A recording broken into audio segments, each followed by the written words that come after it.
simula sa amin. Meron kaming malaking bahay, marami kaming pera. Nag-aaral ako sa exclusive school. Spoil kami sa lahat ng bagay, pero bakit nangyayari ito sa akin?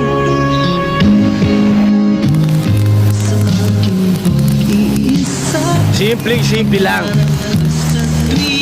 Ang dami nyo kasing kwate.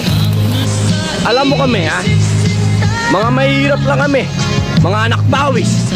Pero masasaya kami. Paano yung mga ambisyon namin? Ganito lang. O, baba. Kasi kayo mga mayayaman.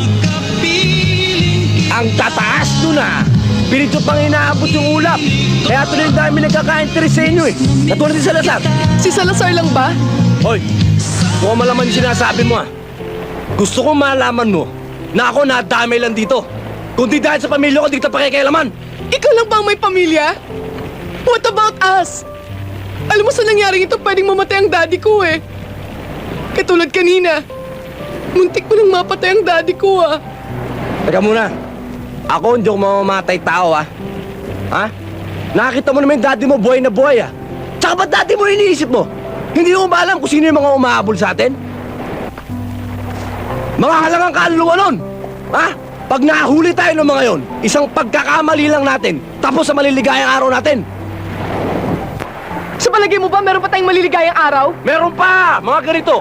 Bukas, ganyan. Sa isang bukas, ganito. Sa ikatlong araw, baka tapos na tayo lahat.